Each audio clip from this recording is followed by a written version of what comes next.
Dans mes dernières vidéos, je t'ai présenté Darktable, qui est un équivalent libre et gratuit à Lightroom qui te permet de développer tes photos, de faire tes retouches, de traiter tes RAW, etc. Et dans cette vidéo, j'ai envie de te présenter la deuxième grande alternative libre et gratuite à Lightroom, qui est RAW Therapy. RAW Therapy, c'est également un logiciel super puissant qui te permet de développer tes RAW gratuitement. Donc pas d'abonnement à payer, pas de grosses licences à payer, etc. C'est totalement gratuit et dans cette vidéo, je te présente le gros guide d'introduction à RAW Therapy. Alors on est parti directement pour découvrir ça ensemble. Allez, c'est parti. Pour installer RAW Therapy, simplement faites une petite recherche dans Google ou allez sur rawtherapy.com. De toute façon, le lien est disponible dans la description de cette vidéo. Une fois que vous êtes sur RAW Therapy, choisissez simplement la version correspondant à votre système d'exploitation. Si vous êtes sur Windows, comme ici, choisissez simplement Windows. On attend que le téléchargement se termine. Et quand c'est terminé, on lance simplement l'exécutable qui a été téléchargé. On choisit à présent la langue, par défaut ça devrait être le français, on clique sur OK, on accepte le contrat, suivant, suivant et suivant. Installer. On attend que l'installation se termine et on peut à présent lancer RAW Therapy. Si on laisse cocher exécuter RAW Therapy, il se lancera automatiquement une fois l'installation terminée. Sinon, il est à présent tout simplement dans vos programmes. On valide les notes de version et on se retrouve à présent devant l'interface de RAW Therapy. Au niveau de cette interface justement, on va retrouver un navigateur de fichiers, une file d'attente pour les exports et un éditeur. Ne cherche pas d'option pour transférer tes photos depuis ton appareil photo. Dans RAW Therapy, il n'y a pas ça. Ça, il faudra le faire manuellement. Enfin ici, pour le tutoriel, j'ai préparé un petit dossier photo.zip que tu peux télécharger sur mon site web, le lien est dans la description. Si tu veux suivre le tutoriel en utilisant les mêmes photos, et ici, j'ai ces quelques petites photos que je vais mettre dans un dossier RAW Therapy. Tout simplement. Et ici, je retrouve quelques photos que je pourrais venir éditer avec RAW Therapy. Pour info, il s'agit des mêmes photos que mon dernier tutoriel sur Darktable, donc si tu l'as déjà vu, ces photos devraient te parler. Mais là, on est prêt. Alors la première chose à faire justement, c'est d'utiliser le navigateur de fichiers pour aller là où se trouvent tes photos. Moi, dans mon cas, il est dans mon disque dur D, dans le dossier Off-Road, dans le dossier RAW Therapy, et si je viens ici, je double-clique sur le dossier, et j'ai bien mes photos qui viennent s'afficher ici. Bon, je peux toujours venir utiliser le navigateur de fichiers pour les cataloguer. Ça veut dire qu'ici, par exemple, je trouve une façon de venir noter, par exemple, avec des étoiles. Là, je peux me dire que cette photo, elle vaut 3 étoiles. Voilà, je la note à 3 étoiles. Celle-ci à 5. Celle-ci à 4. Celle-ci, de nouveau à 3. Celle-ci aussi à 3, par exemple. Là, c'est vraiment un peu random. Et celle-ci à 4, par exemple. Mais je peux utiliser ça, bien sûr, pour cataloguer mes photos. Ce qui fait que, du coup, je peux venir ici en haut et dire « Ok, je veux afficher uniquement les images 3 étoiles. » Quand je clique dessus, on n'a que les images 3 étoiles qui s'affichent. Si je veux les 4, je clique ici. Là, j'ai les 4 étoiles, les 5. Et si je viens sur les 1 étoile ici, là, j'en ai sélectionné aucune à 1 étoile. Et donc, on n'a rien qui s'affiche dans le dossier. Donc, dans RAW Therapy, je peux quand même avoir des options de tri. Si je veux effacer les filtres, j'ai un bouton ici qui me permet d'effacer les filtres. Je peux aussi faire un clic droit sur une image et choisir label couleur pour venir choisir label rouge, jaune, vert, bleu, etc. Si je veux adopter un système de classement par couleur. Voilà, admettons que celle-ci, je la classe à rouge, on voit qu'il y a une petite pastille rouge qui apparaît ici.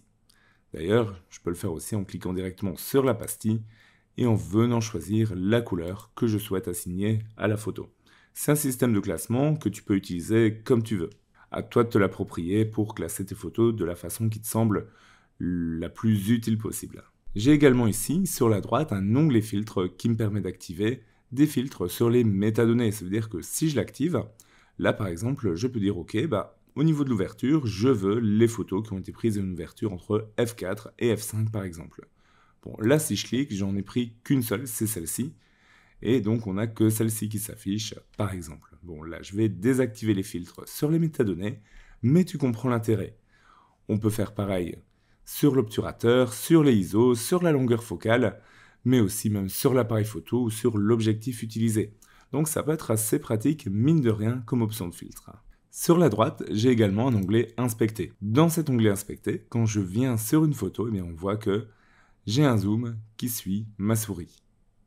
Donc ça peut être assez pratique pour avoir un zoom rapide sur une image si j'ai envie de vérifier quelque chose. Ce petit onglet peut vraiment venir m'aider. J'ai aussi ici des actions rapides que je peux faire sur mes photos. Ça veut dire que si j'ai une photo par exemple qui n'est pas dans la bonne inclinaison, je peux venir la retourner par exemple. Bon là, elles le sont, mais comme ça on le sait. Je peux aussi faire des symétries axes verticales et horizontales, et même un recadrage directement depuis cet écran. Donc quand ça s'est activé, je peux venir direct recadrer une photo. Voilà ici, au niveau de la miniature. Bien sûr, tu vois aussi un aperçu des exifs juste ici, en dessous de la miniature de chaque image. Enfin voilà, ça c'est pour cet écran navigateur de fichiers, tu l'auras compris. Avec ça, tu vas aller te balader dans tes fichiers et récupérer les photos qui t'intéressent. Maintenant, tu as certainement envie de les éditer et c'est ce qu'on va faire à présent. Je vais venir sur la première, celle ici du pont des trous à tourner, et je vais double-cliquer dessus. Ça a pour effet de l'ouvrir dans l'éditeur. D'ailleurs, on le voit maintenant, c'est l'onglet éditeur qui est sélectionné. Et donc, on est parti pour éditer cette photo dans Raw Therapy.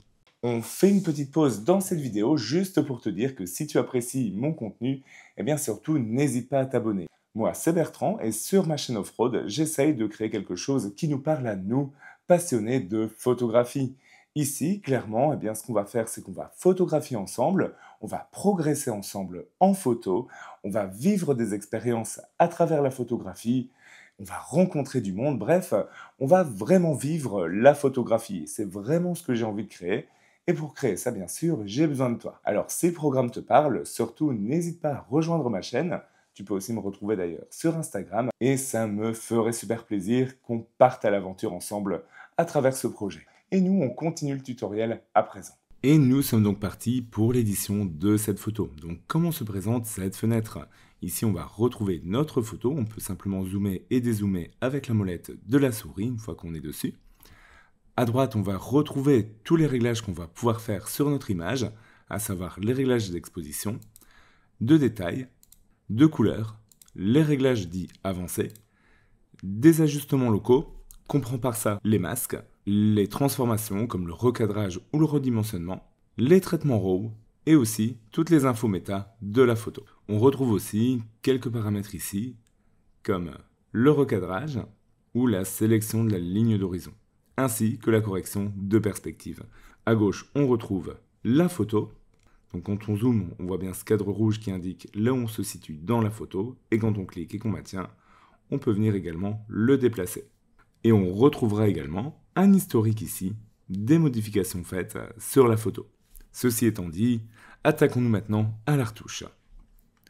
La première chose que je vais faire, c'est que je vais aller sur Exposition. Et ici, je vois que j'ai déjà pas mal de réglages qui sont dispo. Ce que je vais faire, c'est que je vais augmenter un peu la saturation. Très légèrement. Je peux augmenter aussi un peu le contraste. Et si je veux jouer sur l'exposition, bien sûr, on a la compensation d'exposition qui est ici pour être plus clair ou plus sombre. Si maintenant je veux remettre un paramètre à l'origine, j'ai à chaque fois une petite flèche qui se situe ici, juste à droite. Ensuite, j'ai les corrections des ombres et haute lumière. D'ailleurs, pour chacun de ces autres paramètres, à part exposition qui est par défaut, j'ai un petit interrupteur qui me permet de l'activer ou de le désactiver. Donc là, je vais déplier ombre et haute lumière, et je vais venir sur haute lumière pour rattraper un peu de matière dans mon ciel. Bien sûr, j'ai besoin de l'activer, donc je dois appuyer sur le bouton On.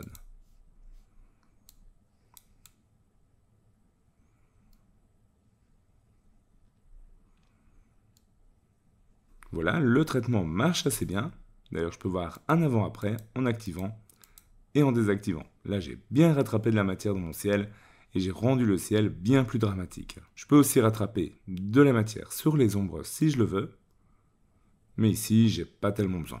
Juste un peu, histoire de. On va continuer en prenant les options les plus utiles, ou du moins celles que j'estime avoir le plus souvent besoin.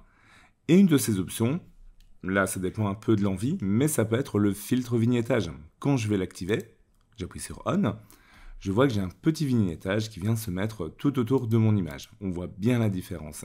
Alors on est d'accord, la plupart des constructeurs d'objectifs, si pas tous, cherchent vraiment à réduire ce vignettage. Mais si tu veux l'activer pour une raison artistique, parce que ça donne bien sur ta photo, eh bien surtout ne te prive pas. Ici, tu peux jouer sur la force du vignettage et sur l'étendue. L'étendue, c'est au plus elle va être importante, au plus ton vignettage va se rapprocher du centre.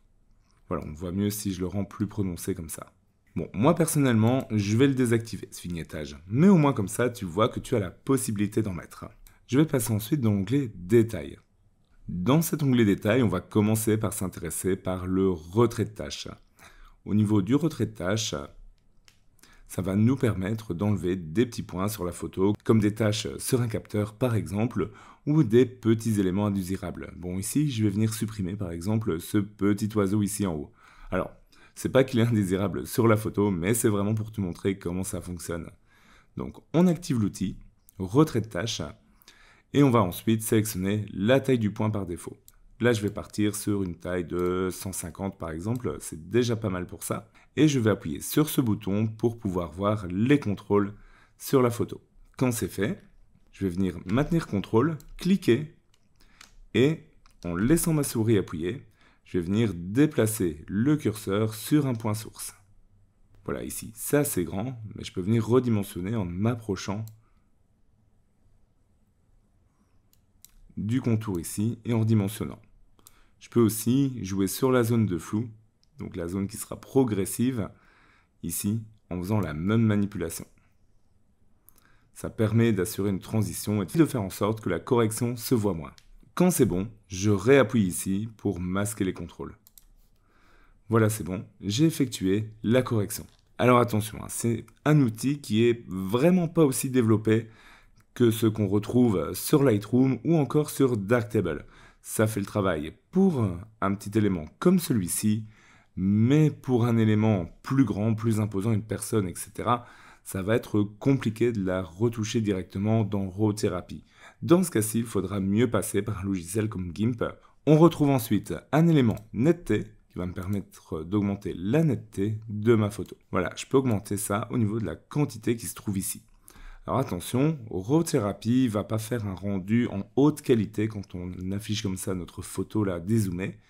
Il vaut mieux zoomer un peu pour voir un peu ce que ça peut donner. Pour se déplacer dans la photo, simplement on s'assure que la main est bien sélectionnée, on clique et on se déplace. Je passe à présent dans l'onglet couleurs. Et ici, j'ai 2-3 petites choses qui vont être assez intéressantes également.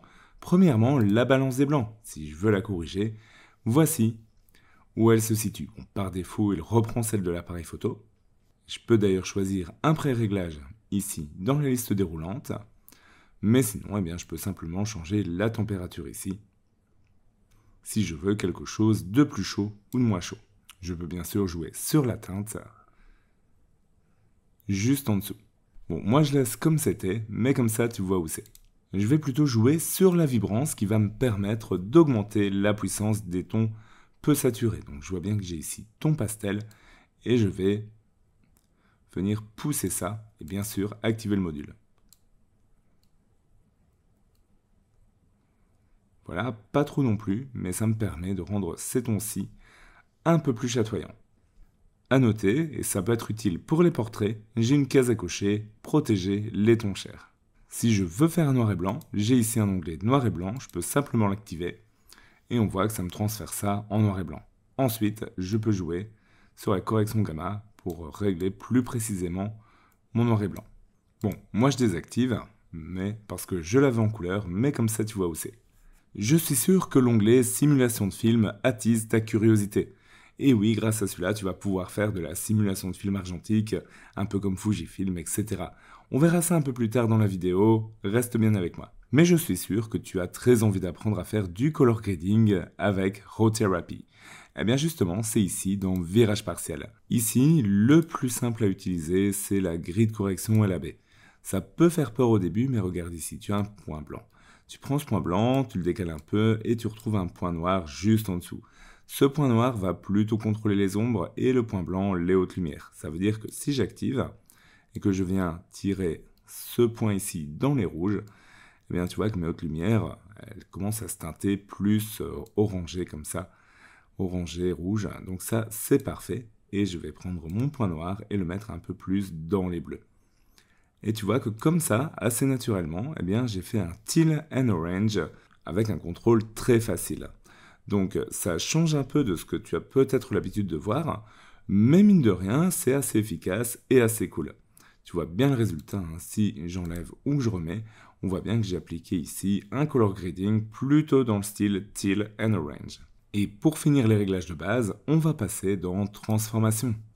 Ici, on peut activer un recadrage. Donc là, j'active recadrage, par exemple. On voit que j'ai des pointillés qui viennent tout autour de mon image. Et maintenant, je peux venir cliquer sur sélectionner. Là, on voit que je passe un outil de recadrage, qui est d'ailleurs sélectionné automatiquement ici. J'aurais pu le prendre ici. Et ici, je peux cliquer et venir faire un recadrage. Par défaut, il garde la proportion d'origine. On peut changer ça ici, dans cette zone. On voit que par défaut, c'est comme l'image, mais on peut venir choisir un autre ratio comme on le souhaite. On peut aussi ici forcer portrait ou paysage. Et au niveau du type de guide, je peux choisir d'utiliser par exemple la règle des tiers ou des diagonales. Par exemple. Pour bouger le recadrage, on va avoir toujours notre outil de recadrage, maintenir la touche Shift, la petite touche majuscule enfoncée, cliquer et bouger la zone de recadrage. Et voilà pour cette image.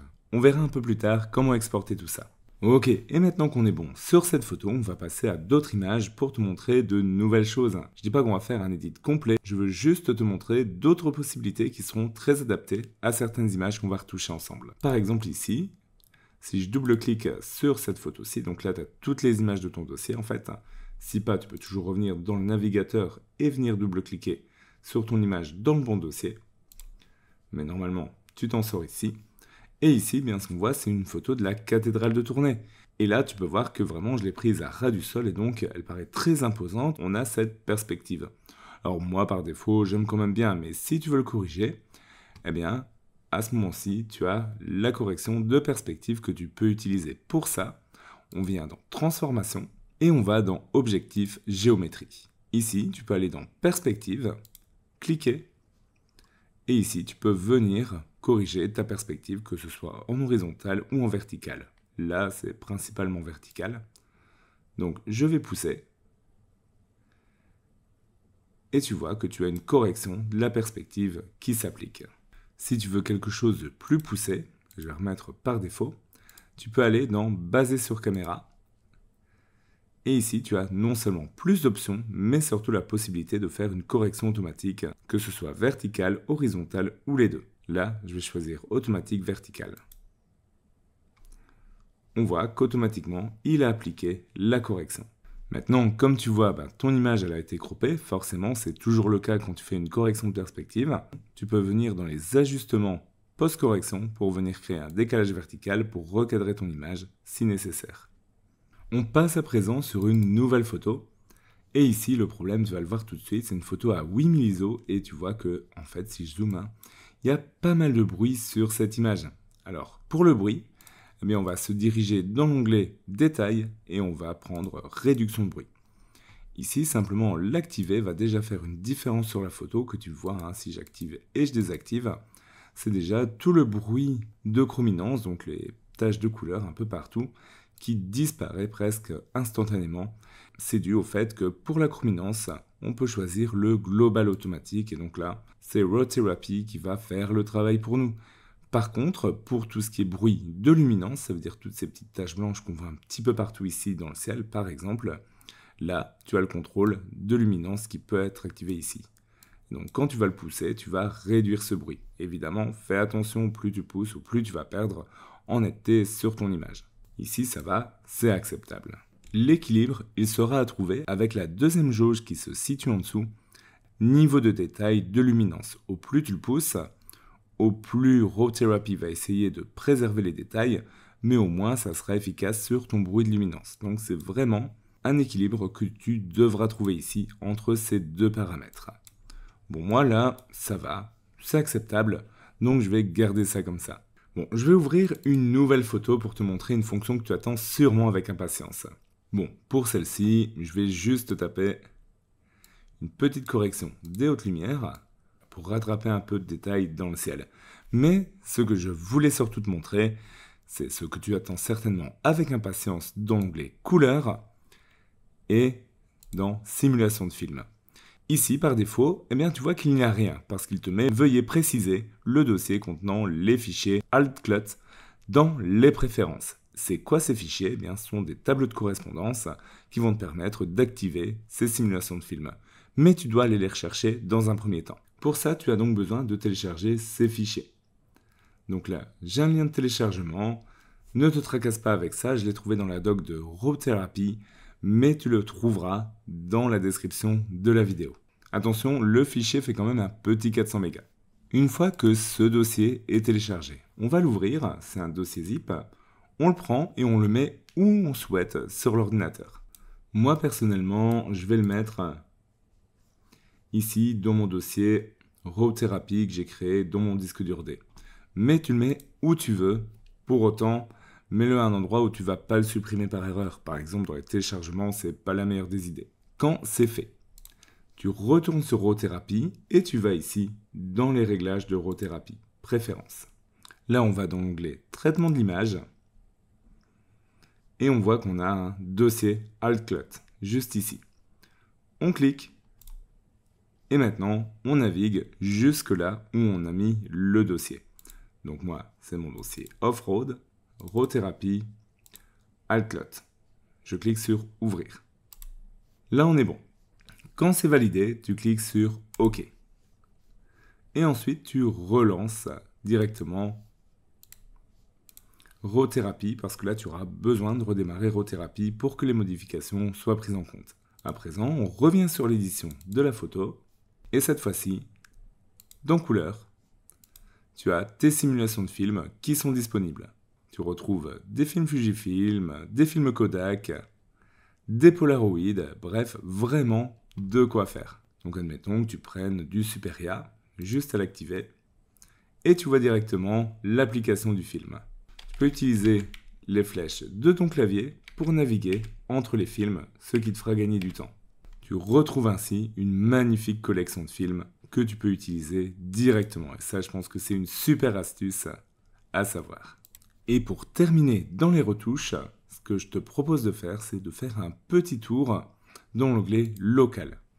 Ici, l'idée, c'est de créer un petit masque pour appliquer un réglage uniquement sur cette partie. Donc là, par exemple, je vais cliquer sur Ajouter.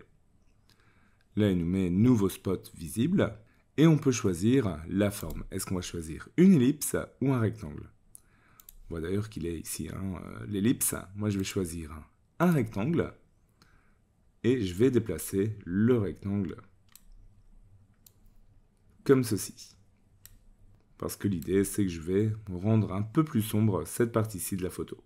Je peux ensuite venir ici et choisir « Ajouter un outil au spot courant ». Ici, je vais choisir plage dynamique et exposition. Et ici, compensation d'exposition, je vais la baisser. Bien sûr, j'ai aussi besoin de l'activer, sinon on ne verra pas les résultats. Et là, on voit que, justement, cette partie-ci de la photo a été assombrie. Et ici, on voit que par défaut, il applique une transition. Donc là, par exemple, à gauche, eh bien, j'aimerais bien que ça soit sur toute ma photo. Donc là, je vais le tirer un petit peu sur la gauche, comme ça, voilà. La transition s'applique parfaitement ici. Pareil sur la droite. Et pareil ici. Et voilà, ça m'a permis d'assombrir comme ça une partie de ma photo. Bien sûr, je peux toujours jouer avec la correction d'exposition pour que ça soit encore plus sombre. Et là, le fait que ça soit plus sombre ici en bas de la photo me permet vraiment d'attirer le regard vers la zone plus lumineuse ici. Alors par contre, on ne peut pas ajouter tous les réglages qu'on veut et on est vraiment limité à ceci. Et ça, c'est une grosse différence avec Darktable par exemple, où pour chaque module, on peut retrouver la possibilité de mettre un masque où l'on souhaite sur la photo. La deuxième grosse différence, on voit si j'ajoute un nouveau spot, c'est qu'on va retrouver seulement deux types de masques. les ellipses et les rectangles. Donc on ne va pas retrouver de masques qu'on peut faire au pinceau par exemple, ou avec un chemin, c'est juste vraiment ces deux-ci qu'on peut utiliser. Mais bon, déjà avec ces deux-là, on a beaucoup de possibilités. Et maintenant, il ne nous reste plus qu'à exporter nos images. Pour ça, on va choisir l'image qu'on souhaite exporter, admettons celle-ci, faire un clic droit et choisir Mettre dans la file de traitement. On peut également en choisir plusieurs en maintenant le bouton CTRL enfoncé ou les choisir toutes avec CTRL A. Dans ce cas-là, clic droit, Mettre dans la file de traitement. Si je vais maintenant dans ma file d'attente, je retrouve tous les exports que je souhaite effectuer. Bien sûr, celle-ci, du coup, je l'ai mise 2 fois. Donc là, je fais un clic droit et je vais choisir Retirer de la file de traitement et je vais faire ça pour toutes les photos que je souhaite retirer. Nous, on a travaillé sur celle-ci, donc c'est celle-ci qu'on va exporter. Et par défaut, il nous demande où est-ce qu'on doit les mettre. Alors, soit on utilise ce qu'il appelle un modèle, et donc ça, c'est des chaînes de caractères qui vont guider au final où tu souhaites le mettre sur ton ordinateur. Donc, si par défaut tu gardes celle-ci, simplement, ça sera au même endroit où tu as tes photos, sauf qu'il va te rajouter un dossier converted à côté. Voilà, tout simplement. Si pas, tu peux venir le choisir toi-même en choisissant dossier de sauvegarde et en venant mettre par exemple ton bureau. Ensuite, tu choisis le format de fichier. Bon, on va rester sur du JPEG le plus souvent. La qualité, on va mettre 85, c'est très bien comme ça. Et on va choisir si on veut une meilleure compression, équilibrée ou une meilleure qualité. Quand c'est bon, on va cliquer sur ce bouton pour traiter la file d'attente. À partir de ce moment-là, RAW-Therapy va exporter les photos, une à une, et dès qu'une photo aura été exportée, elle disparaîtra de cet écran. Et voilà, c'est bon. D'ailleurs, si tu as laissé cocher enregistrer les paramètres de développement avec l'image, tu auras 2 fichiers. Admettons, pour cette photo, je retrouve un format JPEG, qui est la photo exportée. Voilà, celle-ci, c'est celle qu'on a faite vraiment à fond. Par exemple, donc on va être très fier du résultat. Et à côté, tu retrouves un fichier .out.pp3. Ça, c'est simplement les réglages qui ont été appliqués par RAW-Therapy à ton fichier RAW qui sont sauvegardés dans ce fichier-là. Donc ça veut dire qu'entre guillemets, tu gardes une recette que tu peux réappliquer avec RAW-Therapy quand tu le souhaites. Si jamais, ça peut être utile. Mais en vrai, si tu n'en as pas besoin, tu peux juste les mettre à la corbeille. Nous, ce qui nous intéresse, c'est notre fichier final. Et voilà pour ce tutoriel sur RAW-Therapy. J'espère que ça t'a plu, j'espère que tu as pu comme ça découvrir le logiciel plus en profondeur ou te faire tes premières armes dessus si c'est la première fois que tu l'utilisais. Mais en tout cas, moi, ça m'a fait super plaisir de partager ça avec toi. Si la chaîne te plaît, n'hésite surtout pas à t'abonner, n'hésite surtout pas à liker la vidéo. C'est super important pour un créateur de contenu comme moi pour donner de la visibilité à mon travail. N'hésite pas non plus à poser tes questions ou à me dire ce que tu en as pensé dans les commentaires, à partager un maximum la vidéo. Tu sais que tout ça est très important. Et nous, on se retrouve très bientôt pour de prochaines vidéos. À la prochaine.